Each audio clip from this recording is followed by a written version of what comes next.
Hello students, good evening. आज हम discuss करेंगे हर्शे एंड चेज एक्सपेरिमेंट को।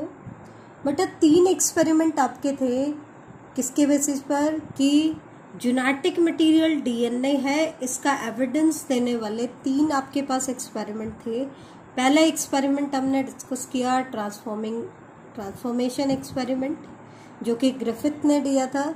सेकेंड एक्सपेरिमेंट हमने डिस्कस किया बेटा biochemical characterization of transforming principle. और थर्ड एक्सपेरिमेंट आपका आता है Hershey and Chase experiment. First experiment में सिर्फ हमें ये पता चला था कि ट्रांसफॉर्मेशन जो हो रहा था आर स्ट्रेन बैक्टीरिया में, उसके लिए heat killed S strain bacteria का कोई केमिकल रिस्पॉन्सिबल होता है और वही केमिकल जेनेटिक मटेरियल कहलाएगा।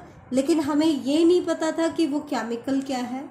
उसके बाद जब इसका बायोकेमिकल कैरेक्टराइजेशन आया तो हमें पता चल गया कि जो चीज़ हीट किल्ड एस बैक्टीरिया से ट्रांसफ़र हो रही थी आर स्ट्रेन में, जिसकी वजह से आर स्ट्रेन ने ट्रांसफॉर्मेशन किया, वो क्या था, उसका डीएनए था। ठीक है, वहाँ पर हमने डिस्कस किया था कि एक तो वर्ड आता है डीएनए और एक आता है डीएनएज। तो डीएनएज तो क्या था, डीएनए डाइजेस्टिंग एंजाइम, जबकि डीएनए क्या था, लॉन्ग डीऑक्सीराइबोन्यूक्लियोटाइड जो चेन होती है उसको हम क्या कहते हैं, डीएनए। लेकिन बेटा बायोकेमिकल कैरेक्टराइजेशन एक्सपेरिमेंट को भी सभी साइंटिस्ट ने एक्सेप्ट नहीं किया, उसमें फिर भी कंट्रोवर्सी थी।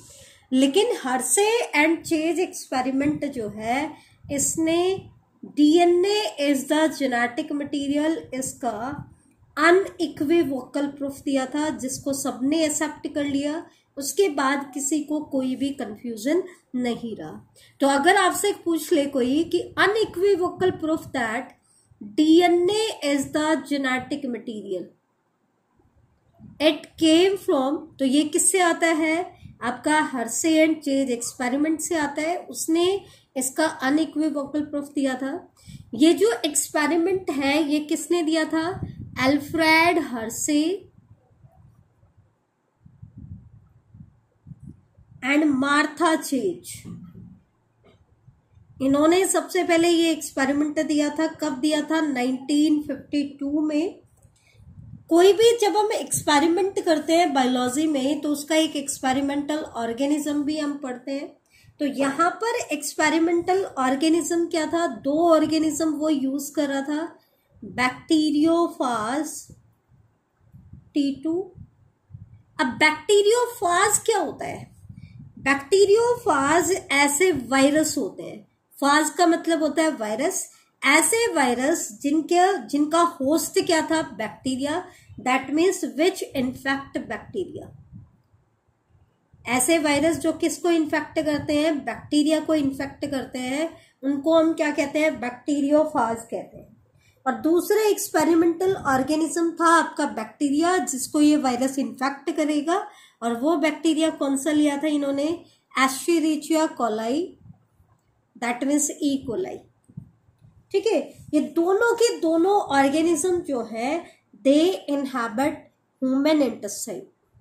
ह्यूमन इंटेस्टाइन में दोनों के दोनों ऑर्गेनिज्म आपके मिलते हैं।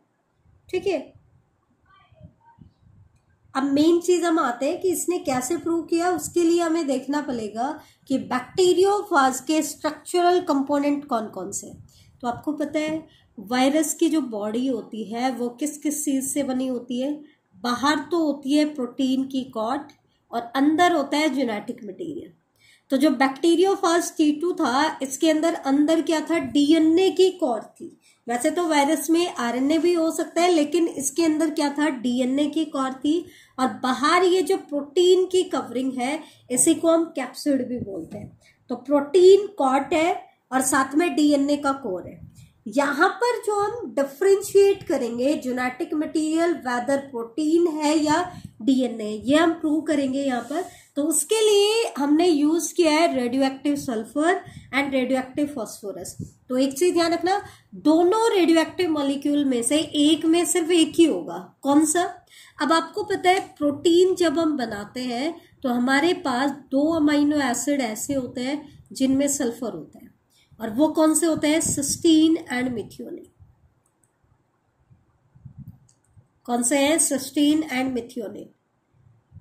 हमने क्या देखा कि क्या ऐसा कोई अमाइनो एसिड हमने पढ़ा जिसमें फास्फोरस होता है? नहीं, ऐसा हमने कोई भी अमाइनो एसिड नहीं पढ़ा जिसमें फास्फोरस होता है। इसका मतलब प्रोटीन जो कॉट है इसके पास सल्फर है लेकिन फास्फोरस नहीं। अब आ जाओ डीएनए कॉर। अब डीएनए किससे बना है? पॉलीन्यूक्लियोटाइड से बना है। और पॉलीन्यूक्लियोटाइड चेन कैसे बनती है बेटा? जब हम न्यूक्लियोटाइड्स को ऐसे चेन में अरेंज कर देते हैं। और न्यूक्लियोटाइड किससे बना है? शुगर से एक तरफ तो नाइट्रोजनस बेस अटैच है और एक तरफ फॉस्फेट अटैच है। तो इन तीनों कंपोनेंट से मिलाकर के आपका क्या बनता है? न्यूक्लियोटाइड बनता है। इसका मतलब डीएनए कोर के अंदर आपका क्या है? फास्फोरस है। डीएनए कोर में आपको कहीं पे भी सल्फर देखने को नहीं मिलेगा। तो ये चीज जब तक आपको समझ में नहीं आएगी तब तक आपका एक्सपेरिमेंट क्लियर नहीं होगा। प्रोटीन के अंदर सल्फर होता है लेकिन फास्फोरस नहीं होता। डीएनए में फास्फोरस होता है लेकिन सल्फर नहीं होता। सल्फर प्रोटीन में और फास्फोरस डीएनए में प्रेजेंट होता है। बेटा हर्शे एंड चेज को ये पहले से ही पता था कि जब ये फाज वायरस बैक्टीरिया को इन्फेक्ट करेगा तो वो अपना डीएनए एंटर कराता है बैक्टीरियल सेल में और प्रोटीन कॉट बाहर ही रह जाती है। They know it very well, लेकिन he wants to confirm it. वो इसको कंफर्म करना चाह रहा था कि एक्चुअल में डीएनए ट्रांसफर होता है या नहीं होता। प्रोटीन कॉट बाहर ही रह जाती है। तो इसको प्रूव करने के लिए उन्होंने 2 एक्सपेरिमेंट की। एक एक्सपेरिमेंट में उन्होंने रेडियो एक्टिव सल्फर लिया, कौन सा? सल्फर 35। और दूसरे एक्सपेरिमेंट में रेडियो एक्टिव फास्फोरस लिया, दैट इज फास्फोरस 32। तो एक चीज ध्यान रख लो, एक एक्सपेरिमेंट में एक ही टाइप का रेडियो एक्टिव मॉलिक्यूल लेना है। अगर वो रेडियो एक्टिव सल्फर लेगा तो वायरस का कौन सा कंपोनेंट रेडियो एक्टिव हो जाएगा? Protein component. और अगर वो फास्फोरस रेडियो एक्टिव लेगा तो उसका कौन सा कंपोनेंट रेडियो एक्टिव बनेगा? DNA core. ये चीज आपको ध्यान रखनी है। तो फिर इस एक्सपेरिमेंट में कुछ भी नहीं है, बिल्कुल सिंपल है। तो देखो अब आगे। सबसे पहले उन्होंने क्या किया बेटा? एक बैक्टीरियोफाज लिया, ठीक है। 2 एक्सपेरिमेंट किए। इधर हम डिस्कस करें एक्सपेरिमेंट फर्स्ट को, फिर इधर हम डिस्कस करेंगे एक्सपेरिमेंट सेकंड को। दोनों में क्या डिफरेंस है? यहाँ फर्स्ट एक्सपेरिमेंट में उसने बैक्टीरियोफाज को ग्रो कराया किसके अंदर बेटा? Radio active sulphur containing media के ऊपर, ठीक है। और कब तक ग्रो कराया? जब तक कि इसके अंदर जितना भी सल्फर है, नॉर्मल सल्फर है, वो किससे रिप्लेस ना हो जाए? रेडियो एक्टिव सल्फर से रिप्लेस ना हो जाए। और अभी अभी हमने क्या डिस्कस किया था कि सल्फर किसका कंपोनेंट होता है? क्योंकि बैक्टीरियोफाज में तो 2 ही कंपोनेंट है, प्रोटीन और डीएनए। तो सल्फर किसका हिस्सा है? प्रोटीन का हिस्सा है। डीएनए में आपको कहीं पे भी सल्फर देखने को नहीं मिलेगा।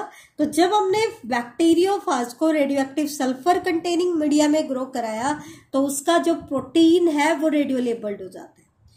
दूसरे एक्सपेरिमेंट में हमने बैक्टीरियोफाज को radio active phosphorus containing media पे ग्रो कराया। कब तक? जब तक कि उसके अंदर जितना भी फास्फोरस है, नॉर्मल फास्फोरस, वो रेडियो एक्टिव से रिप्लेस ना हो जाए। तो इसका डीएनए कैसा हो गया बेटा? रेडियो एक्टिव हो गया। फिर दोनों ही एक्सपेरिमेंट में क्या कराया? इन्फेक्शन कराया। नेक्स्ट स्टेप होता है इन्फेक्शन। इन्फेक्शन का मतलब है ऐसे रेडियो लेबल्ड वायरस को अलग अलग अलाउ किया। एक को अलाउ किया होस्ट को, ई कोलाई को इन्फेक्ट करने के लिए, और दूसरे को भी अलाउ किया। दोनों को मिक्सअप नहीं करना है, दोनों का अलग अलग एक्सपेरिमेंट चल रहा है। तो जब उसने radio active sulphur containing virus को अलाउ किया इन्फेक्शन करने के लिए, तो वायरस जो है होस्ट के सरफेस पे अटैच हो जाता है, फिर अपना जेनेटिक मटेरियल किसमें ट्रांसफर कर देता है? होस्ट में। तो यहाँ पर वायरस अटैच हो रहा है और यहाँ पर मैंने वायरस का जेनेटिक मटेरियल ट्रांसफर कर दिया। ऐसे ही इसमें भी इसने यही किया, वायरस आपका अटैक किया और फिर उसने अपना जेनेटिक मटेरियल ट्रांसफर कर दिया। फिर नेक्स्ट स्टेप आता है ब्लेंडिंग। ब्लेंडिंग में हम क्या करते हैं बेटा? और ब्लेंडिंग क्यों की जाती है? जैसे मिक्सर के अंदर डाल करके इसको ब्लेंड करते हैं। क्यों ब्लेंड करते हैं? क्योंकि वायरस का जो अनट्रांसफर्ड पार्ट है, जो ट्रांसफॉर्मेशन होना था वो हो चुका है, उसके बाद जो पार्ट बैक्टीरिया में ट्रांसफर नहीं हुआ है हमें उसको बैक्टीरिया से सेपरेट करना है, ताकि हमें ये पता चले कि उसने जो मटेरियल बैक्टीरिया के अंदर डाला है वो रेडियो लेबल्ड है या नहीं। दोनों के केस में हमने क्या किया बेटा? ब्लेंडिंग कर दी। तो वायरस के पार्टिकल आपके सेपरेट हो गए, किससे? आपके बैक्टीरियल सेल से सेपरेट हो जाते हैं। फिर दोनों में ही हम क्या करते हैं बेटा? सेंट्रीफ्यूगेशन करते हैं। क्या करते हैं? सेंट्रीफ्यूगेशन। सेंट्रीफ्यूगेशन क्या करता है? डेंसिटी के बेसिस पर सेपरेट करता है। अब देखो सॉल्यूशन में हमारा क्या है? वो बैक्टीरिया है जिसके अंदर ट्रांसफॉर्मेशन हो चुका है, और बाकी वायरस के वो पार्टिकल है जो ट्रांसफॉर्म नहीं हुए। तो जब हमने सेंट्रीफ्यूगेशन किया तो क्योंकि वायरस का जो बचा हुआ पार्ट है वो लाइट इन वेट होता है, तो वो सुपरनेटेंट में रहेगा, ऊपर रहेगा, और बैक्टीरिया जिसमें ट्रांसफॉर्मेशन हो चुका है, इन्फेक्शन हो चुका है, उसकी डेंसिटी ज्यादा होती है तो वो बॉटम में चला जाता है। किस में चला जाता है? बॉटम। तो बेटा अब हमने क्या ऑब्जर्व किया? ध्यान से देखना। आपका ये इन्फेक्टेड बैक्टीरिया है और यहाँ पे आपका वायरस का वो पार्ट है जो ट्रांसफॉर्म नहीं हुआ। हमने जैसे ही सेंट्रीफ्यूगेशन किया तो ध्यान रखना, एक्सपेरिमेंट फर्स्ट में हमने रेडियो एक्टिव सल्फर लिया था। क्या लिया था? Radio active sulphur. तो सल्फर ने उसके प्रोटीन को रेडियो लेबल्ड बनाया था। किसको रेडियो लेबल्ड बनाया था? प्रोटीन को। जबकि एक्सपेरिमेंट सेकंड में हमने रेडियो एक्टिव फास्फोरस लिया था और उसकी वजह से उसका डीएनए कैसा हो गया था? रेडियो लेबल्ड हो गया था। तो जब इसने सेंट्रीफ्यूगेशन किया तो हमने क्या देखा? सुपरनेटेंट में, मतलब सुपरनेटेंट में आपका क्या चला गया? वायरस का बचा हुआ पार्ट। तो फर्स्ट एक्सपेरिमेंट में जो रेडियो एक्टिविटी मिली वो सुपरनेटेंट पार्ट में मिली, ना कि इन्फेक्टेड सेल में। मतलब जो बैक्टीरियल सेल थी जिनके अंदर इन्फेक्टेड हुआ था उनके अंदर कोई रेडियो एक्टिविटी देखने को नहीं मिली, जबकि रेडियो एक्टिविटी हमें किस में देखने को मिली? सुपरनेटेंट में। इसका मतलब जिस पार्ट को हमने वायरस में रेडियो एक्टिव बनाया था वो पार्ट तो अभी भी वायरस के पास ही है। इसका मतलब वो इन्फेक्शन के दौरान ट्रांसफर नहीं हुआ। इसका मतलब वो जेनेटिक मटेरियल नहीं है। तो यहाँ पर रेडियो एक्टिविटी हमें सुपरनेटेंट में मिली और हमने रेडियो एक्टिव किसको बनाया था? प्रोटीन को। तो ये फर्स्ट एक्सपेरिमेंट ये प्रूव नहीं करता कि डीएनए जेनेटिक मटेरियल है। फर्स्ट एक्सपेरिमेंट ने ये प्रूव करके दिखाया कि प्रोटीन जो है वायरस का वो बैक्टीरिया होस्ट में ट्रांसफर नहीं हुआ। इसका मतलब प्रोटीन जेनेटिक मटेरियल नहीं है। दूसरे एक्सपेरिमेंट में जब हमने रेडियो एक्टिविटी को देखा तो रेडियो एक्टिविटी हमें सेल्स में मिली, बैक्टीरियल सेल्स में मिली। सुपरनेटेंट में कोई रेडियो एक्टिविटी नहीं मिली। अब हमने रेडियो एक्टिव किसको बनाया था? वायरस के डीएनए को। बैक्टीरिया के डीएनए या प्रोटीन के साथ हमने कोई छेड़छाड़ नहीं की थी। हमने ग्रो किसको कराया था? वायरस को। लेकिन बैक्टीरिया में अब रेडियो एक्टिविटी मिल रही है, तो वो रेडियो एक्टिविटी उसमें किससे आई? वायरस से ही तो आई। इसका मतलब वायरस के जिस पार्ट को हमने रेडियो एक्टिव बनाया था वो किस में ट्रांसफर हो गया? बैक्टीरिया में। इसका मतलब वही क्या है? Genetic material. और हमने रेडियो एक्टिव किसको बनाया था? डीएनए को। इसका मतलब वायरस ने जब इन्फेक्शन किया तो उसने अपना डीएनए किस में इंसर्ट किया? होस्ट में इंसर्ट किया। तो इसका मतलब DNA is the genetic material. तो एक्सपेरिमेंट फर्स्ट ने प्रूव किया था कि प्रोटीन जेनेटिक मटेरियल नहीं है, क्योंकि प्रोटीन बैक्टीरिया में ट्रांसफर नहीं हुआ। जब हमने वायरस के प्रोटीन पार्ट को रेडियो एक्टिव बनाया तो वो होस्ट में ट्रांसफर नहीं हुआ, लेकिन जब हमने उसके डीएनए को रेडियो एक्टिव बनाया तो वो होस्ट में ट्रांसफर होता है। इसका मतलब डीएनए क्या है? Genetic material. अब एग्जामिनर ऐसे भी पूछ सकता है कि बाई चांस गलती से किसी स्टूडेंट ने कल्चर मीडिया में रेडियो एक्टिव फास्फोरस और सल्फर दोनों डाल दिए, तो क्या हम प्रूव कर पाएंगे कि जेनेटिक मटेरियल क्या है? बिल्कुल नहीं। क्यों? क्योंकि जो पार्ट होस्ट में ट्रांसफर हुआ वो भी रेडियो एक्टिव है और जो नहीं हुआ वो भी रेडियो एक्टिव है। तो हमें कैसे पता चलेगा कि कौन सा पार्ट ट्रांसफर हुआ या कौन सा नहीं हुआ? तो हम उस केस में प्रूव नहीं कर पाएंगे। तो ये था बेटा आज का हमारा टॉपिक। इसके आगे का जो है वो हम नेक्स्ट लेक्चर में स्टडी करेंगे। Thank you.